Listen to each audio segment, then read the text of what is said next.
Hi there, my name is Genna, aka Jen's Pens, and welcome back to my YouTube channel. Grab a cuppa, bevy of your choice, and sit back and relax as today we're going to go over my 2016 journal and planner setup versus my 2026 planner journal and setup. And we'll see the differences between how we did things back in those days. Let's get into it. 2016 has been a viral moment on social media. I've been seeing people talk about how 2016 was the most greatest year of their lives, or the year that 2016 was the era, the final year before everything turned into shambles. Maybe it's a hope core optimistic side of the social media space where they want 2026 to be a positive space in return.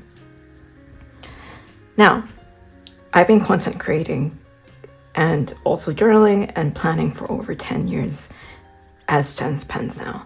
And this was the planner or insert that started it all. This was my bullet journal when I started university in my second year back in 2016. This was really what set me in the maps because it was a very customized year of illustrating and putting things down and making a layout that was perfect for me. 2016 was the year of the Hobonichi techo for me, was the year of bullet journaling, and was the year of the mild liners and exploring into Japanese stationery. I had only learned about the wonders of Japanese stationery thanks to the wonderful space also known as Study Blur, aka Study Tumblr. I started this bullet journal as a way to keep me organized and keep me up to date with all my uni assignments, and I intended for this refill insert to last me for the entire semester, but I don't think that'll work because you can see how much it was to maintain and all my creative juices were being spent on uni stuff because I was studying art and design at UNSW, graphic design specifically. And so this was a way for me to experiment and just see how can I set out these goals. So I only had 3 days at uni that year. And I used this column on the left to chat about the assignments and stuff that I had and what was due. And then the second half was readings and assignments and a little reflection on how the week went. And I actually really like this. This was really important for me back in the day to celebrate my wins and just do what went well, what didn't go so well, and where could I improve. And I still follow that framework today. Now, as you saw, sometime in April, I decided I'm gonna switch planners, and I started my own bullet journal in this Leuchtturm 1917, and I think it is a grid journal. So yeah, this was my baby.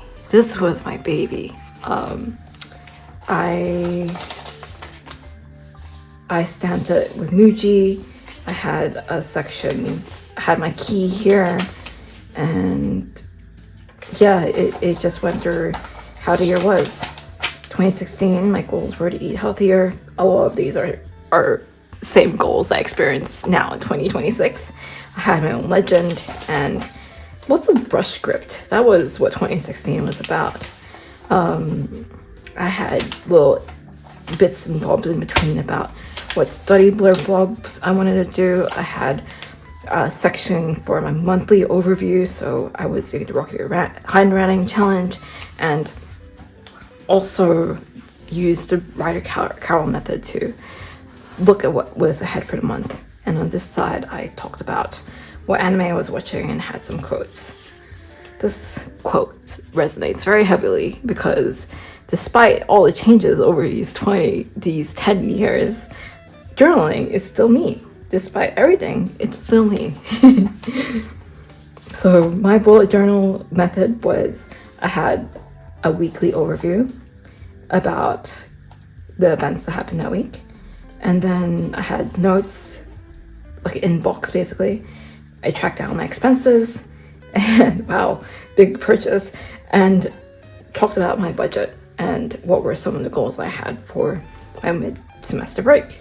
Then this was like my daily tasks where I'd go through every day and write down what I needed to do.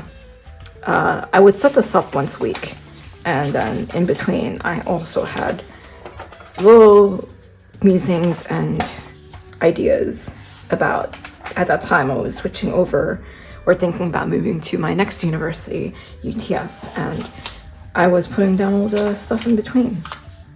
Very, very interesting, and I got there in the end. So this was my bullet journal, and this was a lot of meticulous time just setting this up every single week and thinking of a new layout spread. And here's my personal portfolio.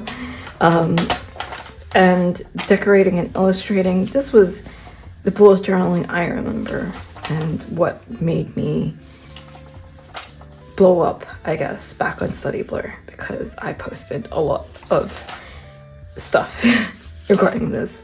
What's the brush lettering 2016, My Hero Academia, and ooh, I don't know if I can show this, but I will censor it. But yeah, a lot of these just, I remember specifically I used a Pilot G-Tech C3 for some time. I moved into that in 2017, but I used the Muji 0.38 gel pen because Muji had just opened up in Sydney and it was very popular on Study Blur as well. So this was my way of tracking down the year that was, and I was really consistent, and I'm really proud of who I was to be bullet journaling for all this.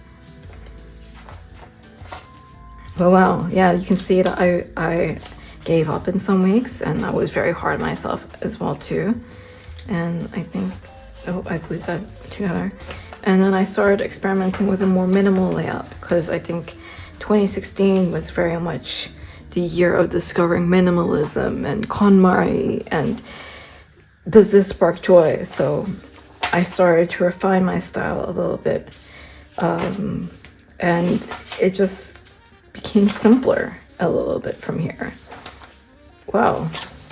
And then you see now I started to experiment with moving it to one spread only per week, and this kind of heavily aligns with what I do in my plotter today.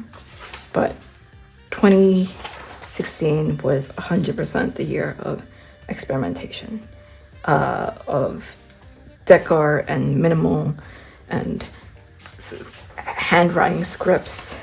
Wow, what a year.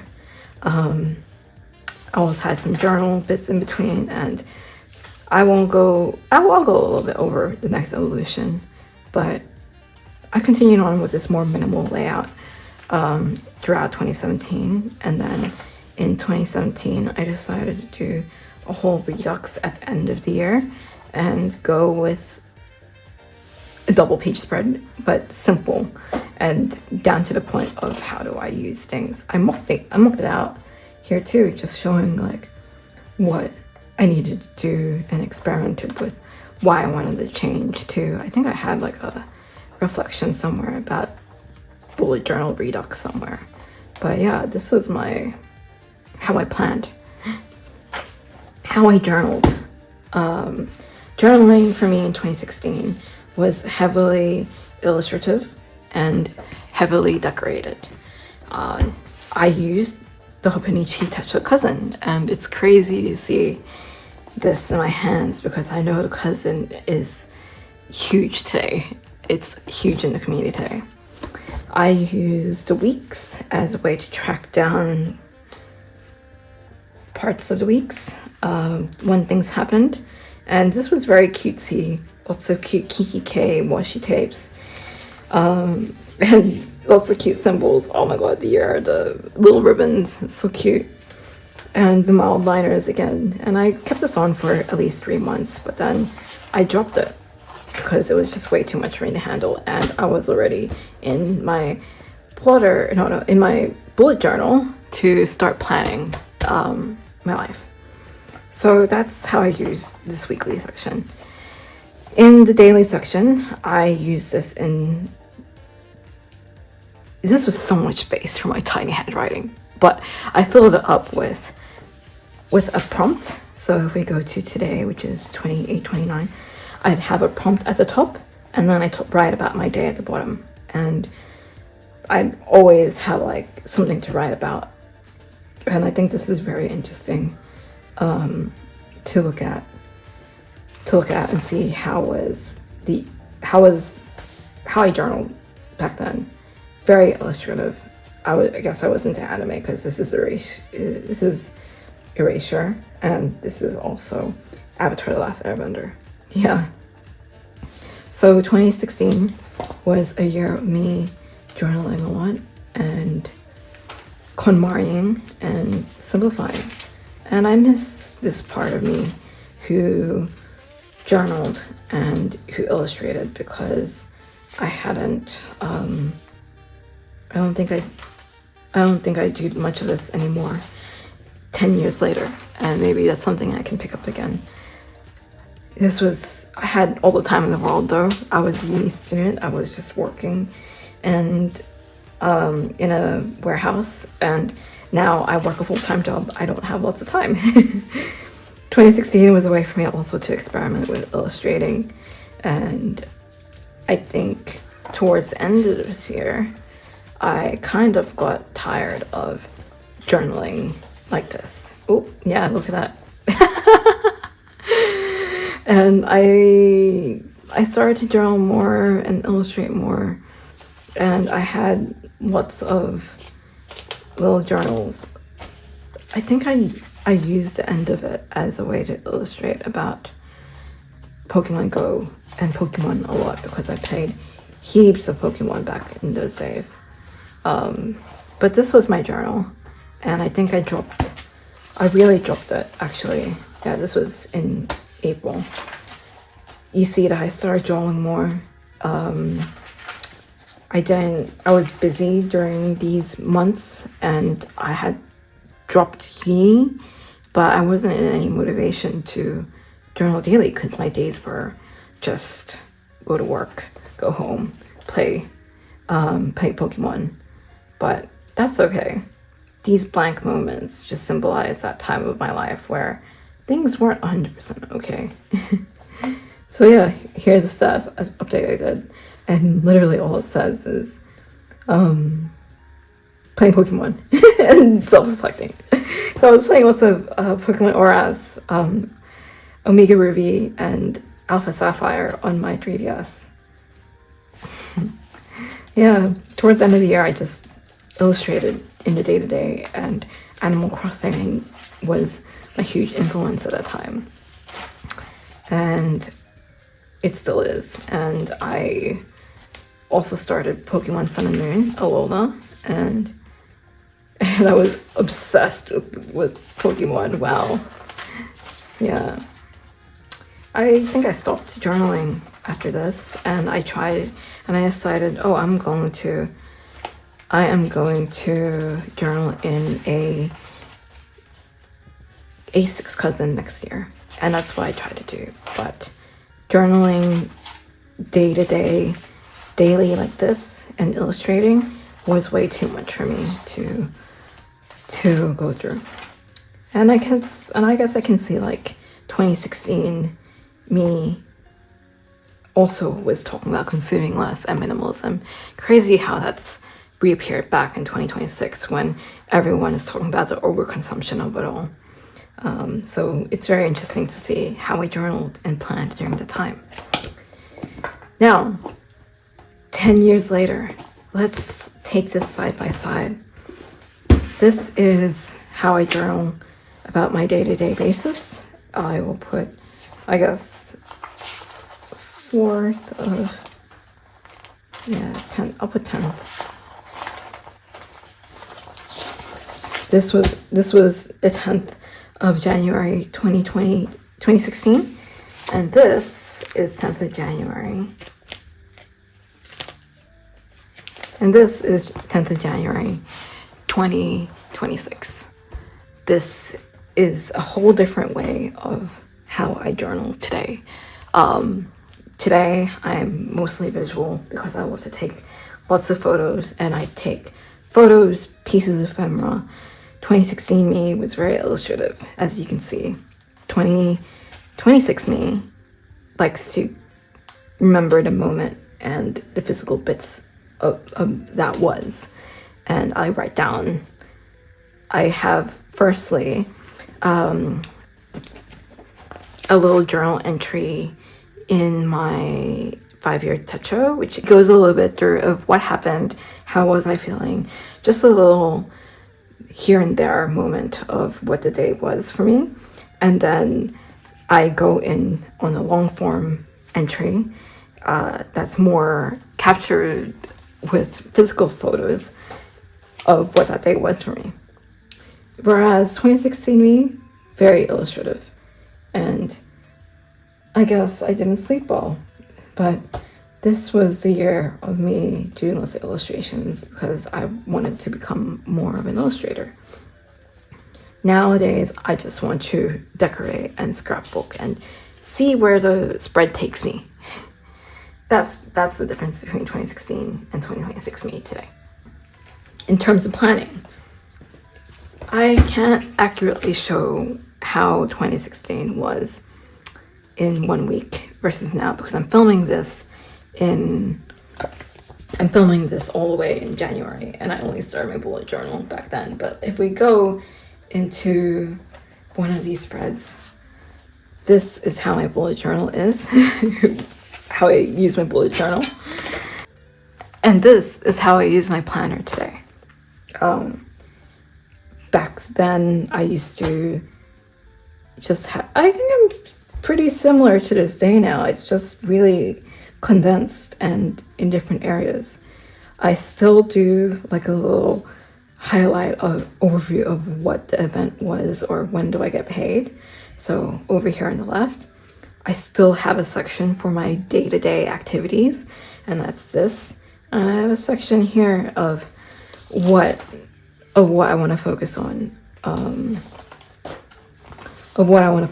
Stuff that's incoming, stuff that I did recently, and that's over here.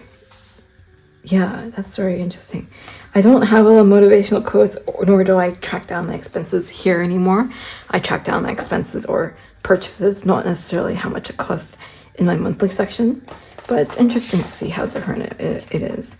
And if we go over how I do my monthlies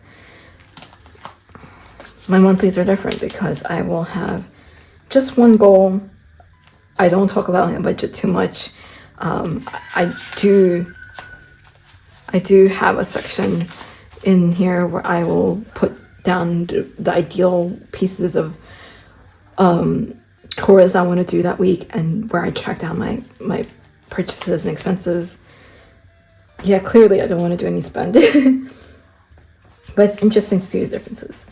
I don't do this monthly overview much anymore. I have a digital planner, just my digital calendar where I can move around stuff easily.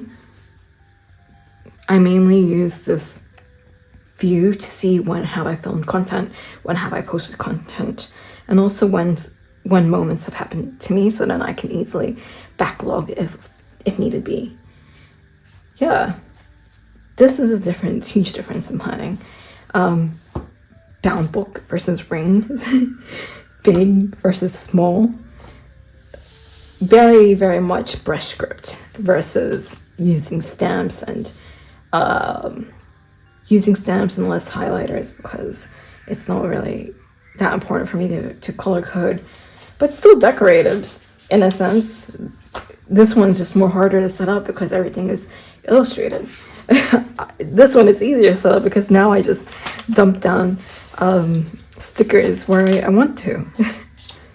I love to see how much I've evolved and how much I've carried a lot of the same things 10 years ago versus now.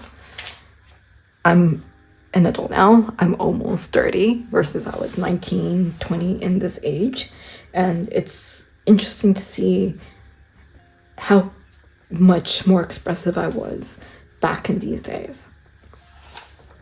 I really hope that this insight into how I planned before and how I'm planning now helps you also reflect on where you are at today and how much you've grown and you've grown to.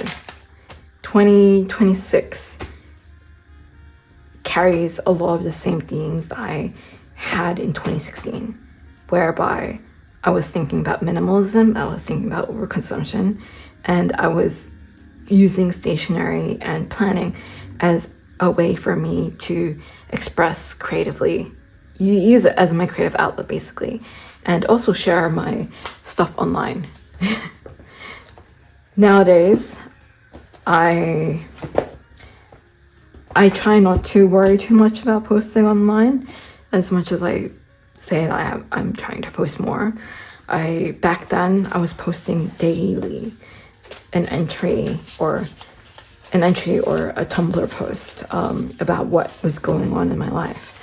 I guess this is now a flip through of what my journal was, and sketching and illustrating and such. This was super, super important for me back in the day. And I guess I just don't have that freedom and liberty now anymore. It's not really my focus. 2016, I thank you, and I miss you a little bit because of how much time I had to do all this stuff and to also keep up with such an illustrated planning system. Like, this bullet journal is crazy. Now I'm looking at it now. How did I have time to set up the headers and the tapes and everything? Like, that's crazy how much time I had to think about layouts and stuff too. But that's okay. I guess that's part of learning, right? But I really hope that you enjoyed this video and that you had a very good time just looking into this old side of myself that remains a valuable and memorable side to me. Like, I really miss this again. And I had this style where I would just use a mild liner, and I would just use one or two mild liners and theme it for the day. And wow, this is an illustration of me as 14. This is me at 19. Me at 26 is 29 is a whole different person. That's crazy. But I really hope that this has shown you and helped you reflect and inspires you to reflect on your journaling practice. What was different in 2016 versus today? And where are you with your journaling practice now? In my next video, I will chat through about what I've learned over posting as Jen's pens and journaling over the past 10 years. And I really hope you enjoy just hearing how much journaling has impacted me. Yeah.